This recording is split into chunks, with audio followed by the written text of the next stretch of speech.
On this edition of Falmouth in Focus, dig this, our town comes together with funding and elbow grease to bring a beautiful new park into being, next to Shiverick's Pond. Sincerely, I phoned you. Folk artists bring soulful sound and lessons from musical history to audiences in Falmouth and beyond. And savvy chefs at Highfield Hall offer kitchen lessons for the upcoming season of abundance. This is Falmouth in Focus, and it starts right now.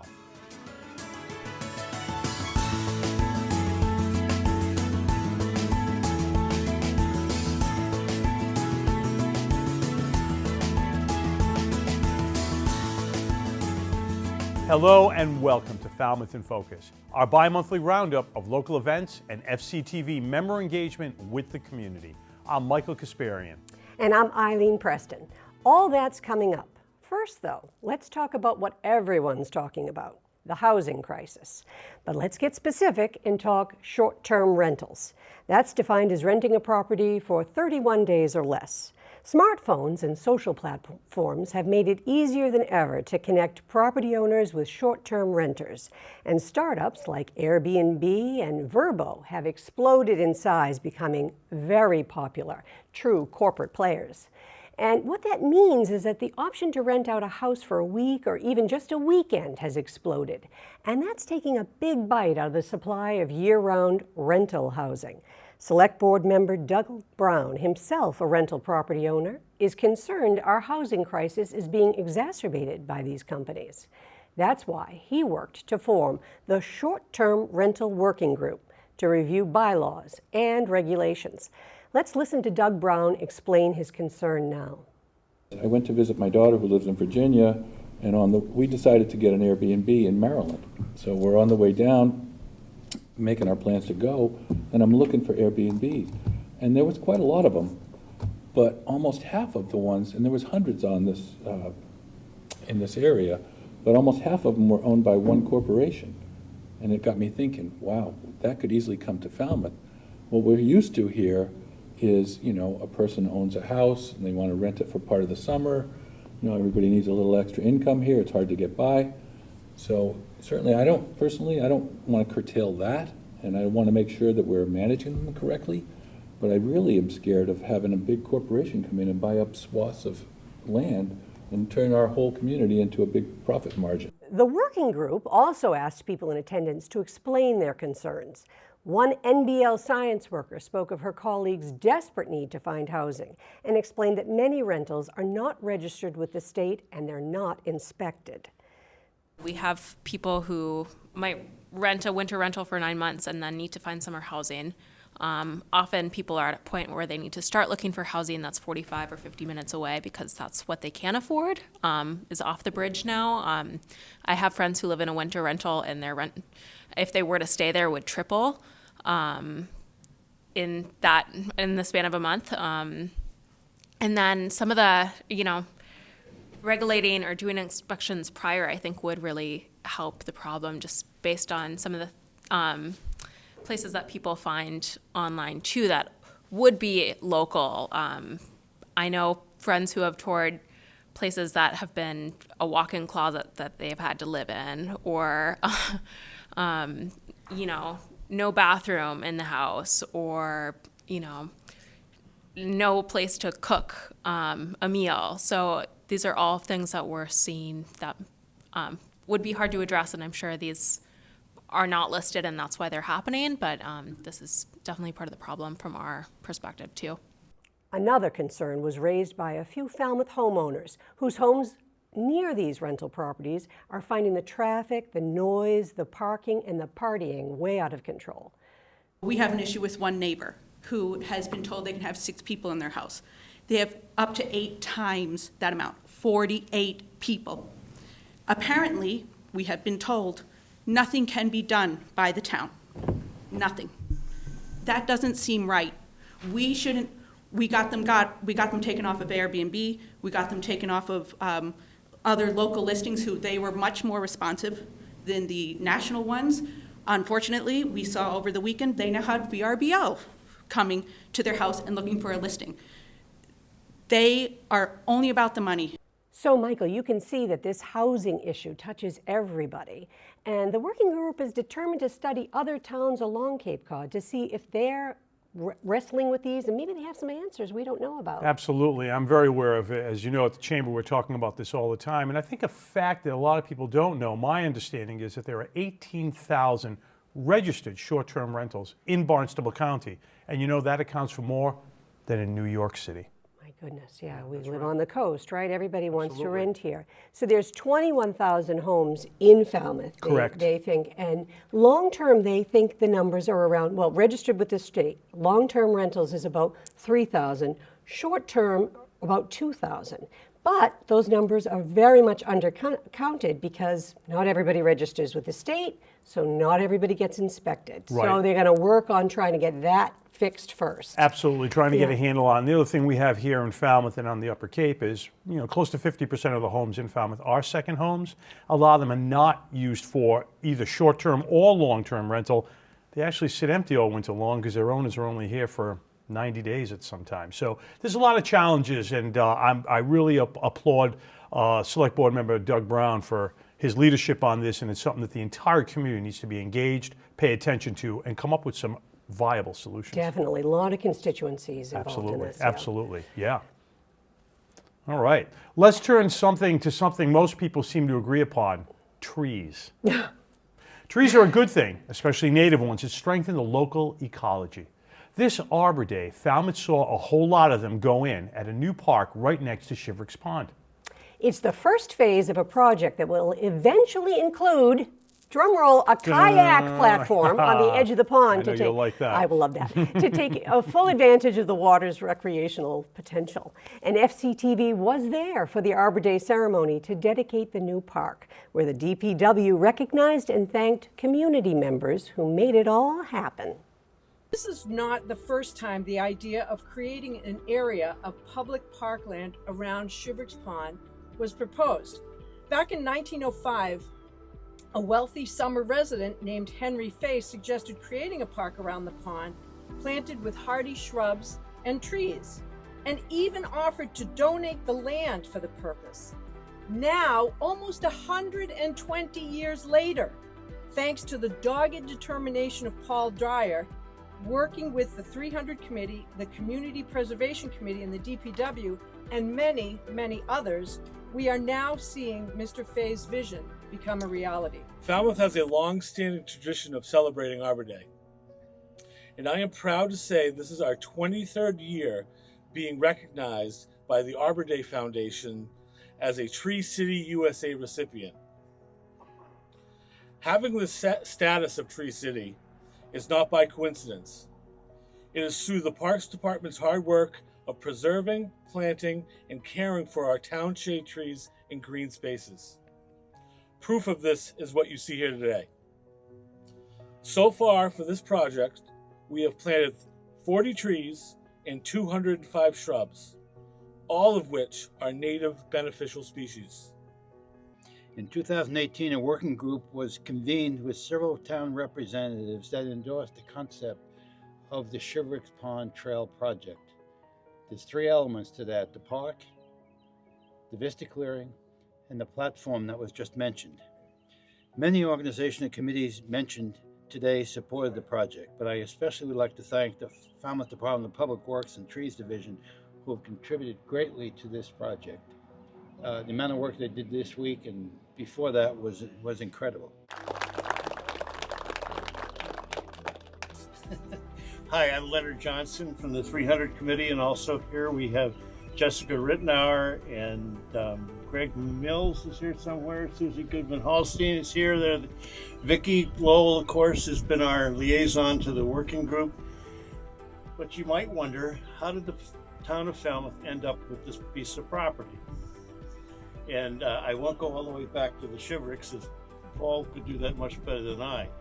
But going back about 8 years ago, the Bank of America and somebody in their home office in Charlotte, North Carolina, decided that this was a surplus piece of property. It wasn't generating any revenue.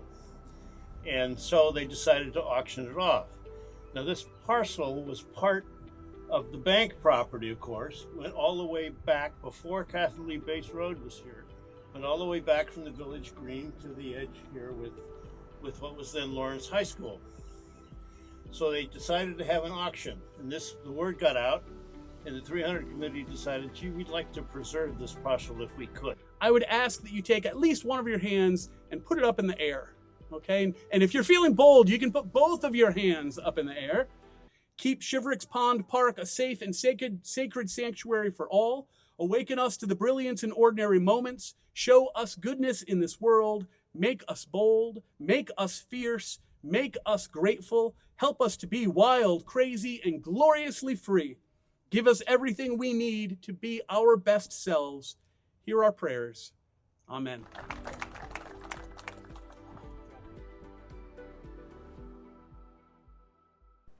The Department of Transportation, or MassDOT, has put a new traffic pattern into place at the Bourne Rotary. Officials say it's aimed to improve safety and traffic operations. MassDOT has restriped the Rotary with 2 lanes, adding a channelized right turn lane from Route 28 northbound to Sandwich Road, eastbound, and adding a right turn lane from Route 28 southbound to Dropridge Road. Drivers traveling through that affected area should expect delays, reduce speed, and use caution. Appropriate signage, law enforcement details, and advanced message boards will be in place to guide drivers throughout the work area. Let's take a quick break. In just a moment, a folk serenade with echoes of history's marginalized voices. I'll see y'all.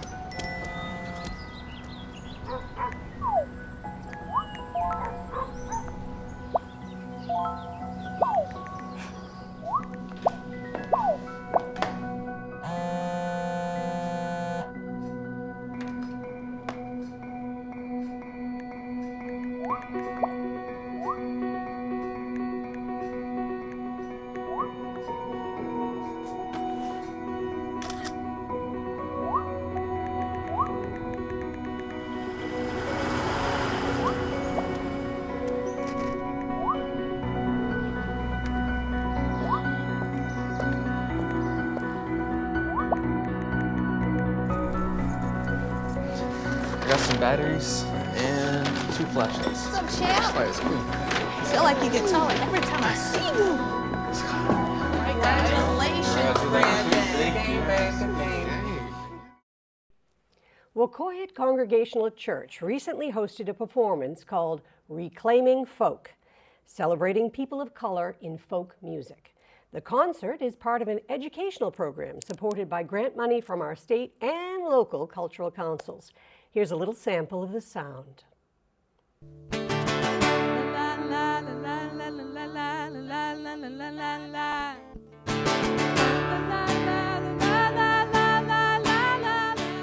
the civil rights era of folk music, there were all different types of people of color contributing to the genre. But kind of historically, we think of rock and we think of folk as more of a white genre. So how does it feel to kind of take up space in these genres? And just a little history lesson, when we look at kind of genre, it comes a lot from race records and having these genres coming from race records.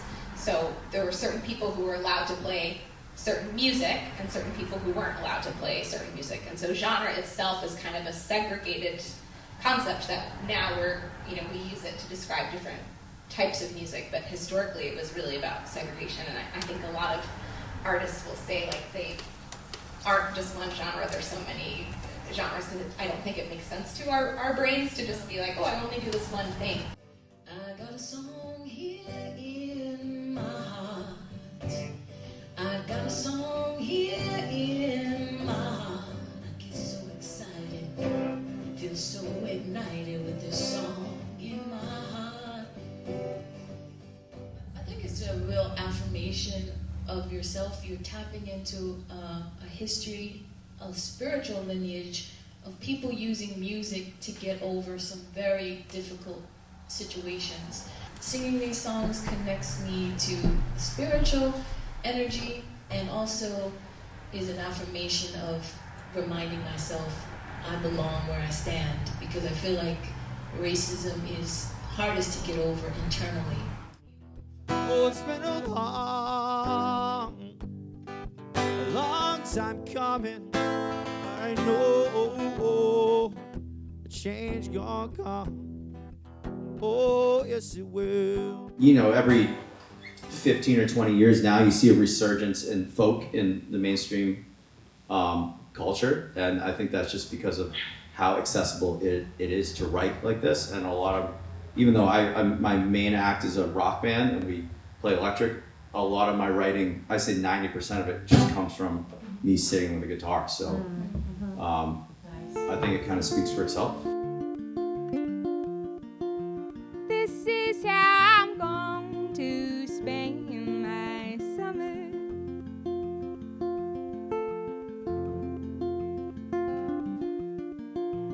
I want my husband and I want another.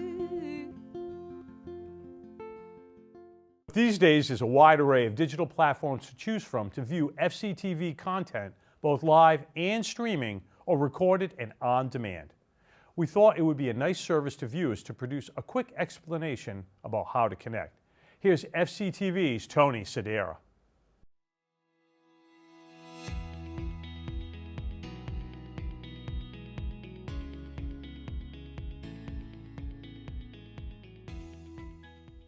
Hello, today we're excited to show you how to enjoy local programming right from your living room by adding the Falmouth Community Television channel app to your Roku Smart TV. If you have a Roku Smart TV, you can watch local programming from Falmouth Community Television 24 hours a day. Whether you're interested in live performance, town meetings, local arts, FCTV has something for everyone. So let's get started.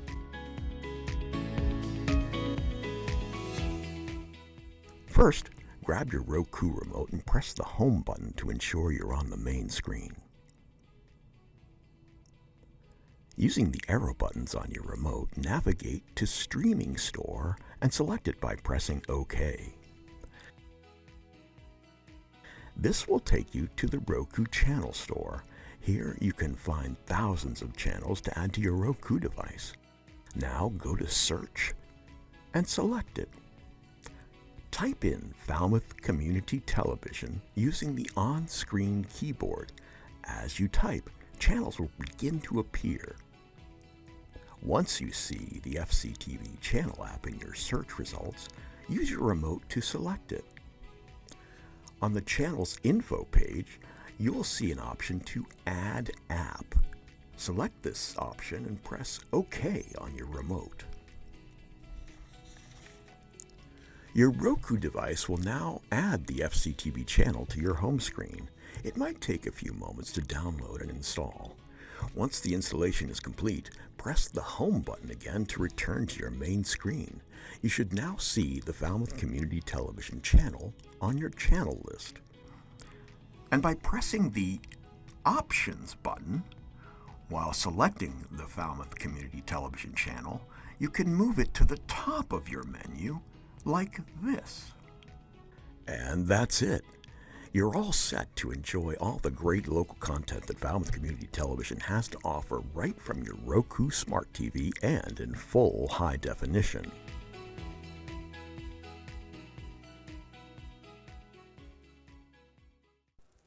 The Falmouth Education Foundation recently honored a certain person you might be familiar with.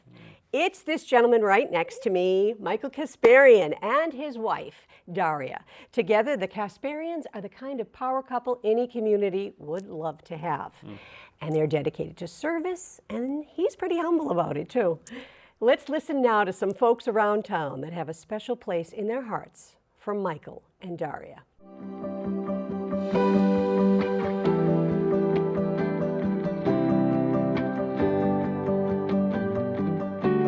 Mom and Dad, I'm so happy for you guys. I remember you guys always being around when I was little and during my education, from when Dad would do art appreciation with me in elementary school and then going up to high school and eating lunch with my mom every day in her classroom. The Kasparians are a breath of fresh air. Together they are formidable. The FEF has made an excellent choice again this year by honoring Michael and Daria for their dedication to our community. Cheers to the FEF. Cheers to yoga. Cheers to Providence. Cheers to Holden. Cheers to Steel Hogs! Cheers to Dionysus. The Kasparians are a great choice. They're so civically involved. Daria on the educational side, Michael on the business side and community side, and they're part of what makes Falmouth a great place to live in. Some people just go through life and they just are able to make everyone better just by being a part of their life, and you two have that. Daria, congratulations on this great honor from FEF. You are a fabulous teacher. I was so honored to work with you from the beginning, 1988. Raising our kids together in the neighborhood when they would run around the neighborhood and writing newspapers and putting on shows for the neighbors, not that anyone really wanted to see it. Hi, Michael and Daria. Congratulations on your award tonight. I think you really deserve it. And Michael, thank you so much for what you've done for the Chamber of Commerce. You've really brought them a long way, and it's been really very productive. We wanted to express our gratitude for all that you do and all that you've done for the town of Falmouth. You know, they say if somebody knows you by your last name, that would indicate that you're pretty popular and you're very involved in the town. But this couple is known by their first names. Thank you for being you and putting your heart into this community. Michael, it's been an honor to work with you. I love going to work every day. I can't believe that almost 16 years have gone by that we've been working together, and I think it's just a true testament that of what we do, and we enjoy doing it every single day. You've been an inspiration to me over the years, Daria, knowing you since I was a little child, and then watching you marry Michael and have your beautiful children, and being along the ride has been amazing. Michael and Daria, I've known them for a long time. They're some of the greatest people I've ever met. Everything they do for the community, everything that they've done for me. Mom and Dad, I am so proud of you for a million reasons, and one of those reasons is your dedication to education. Dad, you were always on our field trips and taught our art appreciation for us in elementary school, and always for helping Mom set up her classroom and whatever she needed with her students. Yes, you'll always be Ainsley to me, but first you were a teacher, you were my advisor, a confidant, and now a close, close friend. And to have a teacher go in all those different stages is very remarkable. Mom, I still get compliments from former students of yours, friends of mine, who always say that you made them an amazing writer and someone who loves to read. I think it also is really amazing how it takes a very special type of teacher to be able to teach the highest level students and also the students who are learning English as a second language. And you do both extremely well. Congratulations, Michael and Daria. I love you both, and I'm so, so happy for you. Congratulations. Congratulations, Daria and Michael as well.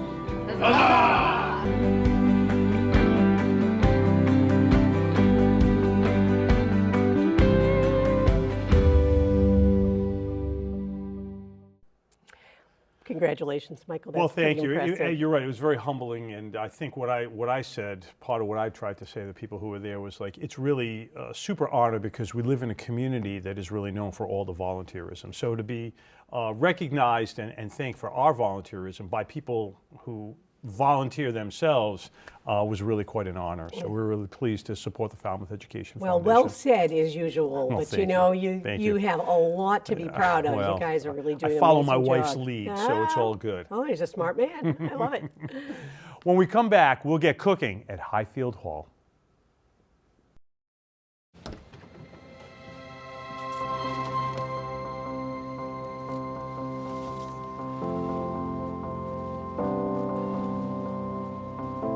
The impact of a meal goes well beyond feeding our bodies. Food can open endless possibilities for people to thrive.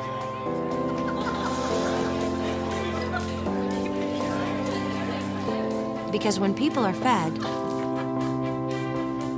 futures are nourished.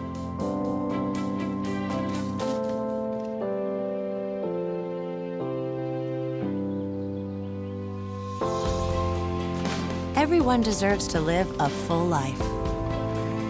And with your help, together we can end hunger. Join the movement at feedingamerica.org/actnow.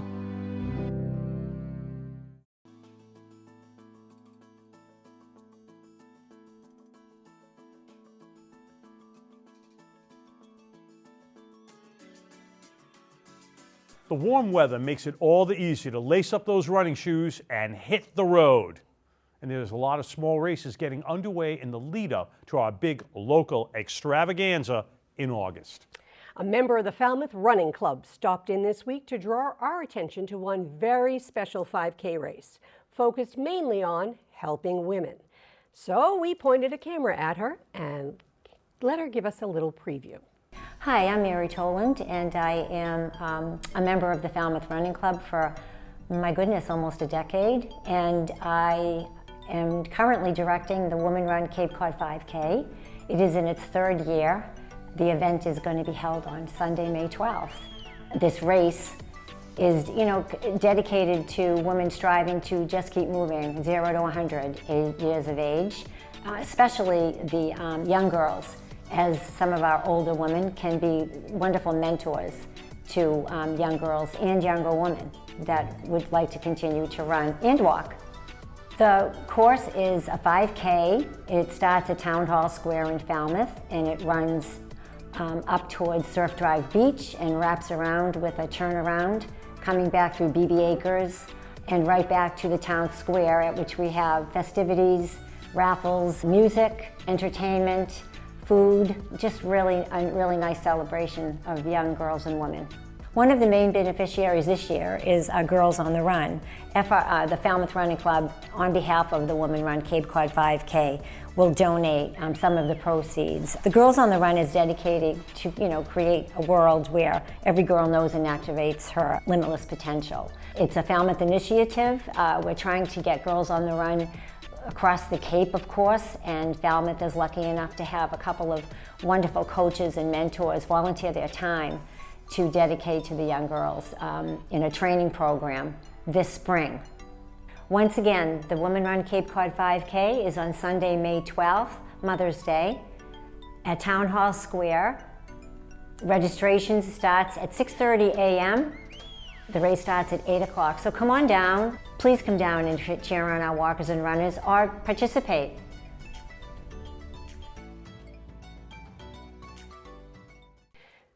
The kitchen at Highfield Hall is humming with a full roster of classes to teach ordinary folks like you and me to cook with flair and confidence. FCTV's own Gail Blakely of the show Falmouth is Cooking has been in charge of the Highfield program for the last decade or so, but she's now retiring to an emeritus position. Taking her place at the stove is new culinary director Kate Davis. FCTV headed up the hill to get a taste of what's cooking. Our cooking program is truly one of our pillars here at Highfield. They are always sold out. They're always focused on new and exciting trends in the industry for all of the chefs at home. And you don't have to worry about them class. Kate Davis has taken over the reins for Gail, and we are thrilled to have her here and excited about the new additions that she'll be bringing to the program going forward.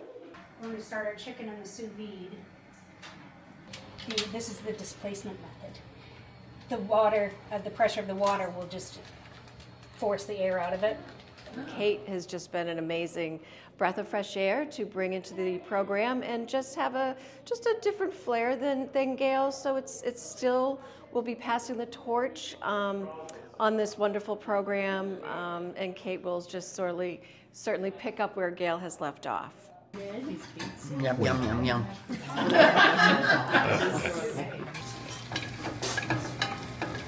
Gail has been my mentor and a fabulous inspiration for elevating my cooking and helped to bring some of the community and the spirit of Falmouth and into the classes, and also talk about where to source such amazing food in and around the town.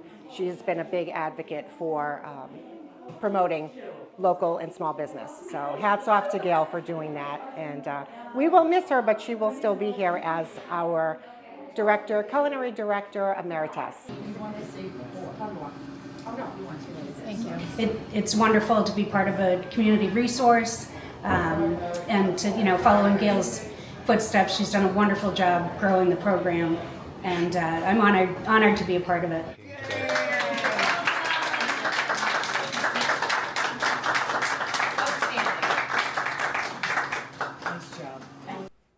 Did you know what sous vide was, Michael? I did not, but I have to tell you, after watching that, I'm hungry and I want to try. All right, okay, yeah. Absolutely. I don't know if I'm brave enough to try that cooking, but maybe I'll give it a go. Why don't you try it and I'll come over and have some? Excellent. There we go, right? That's the best way. Well, that's going to wrap up our show for the moment. I'm Eileen Preston. And I'm Michael Kasparian. Post your local photos and videos with the hashtag MyFalmouth, and they may just turn up from time to time here on FCTV. Until then, we'll see you around town.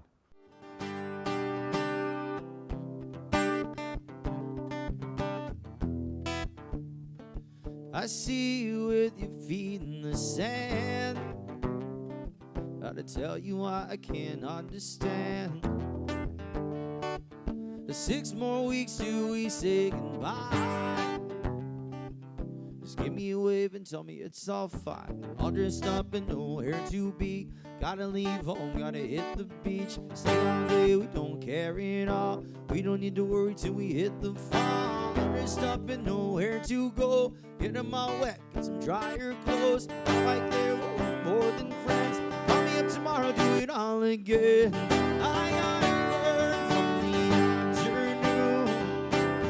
The wind is cold, it'll be warm soon. Cause the sun is going down, and I've got that feeling from her. Oh, gotta love you, summer.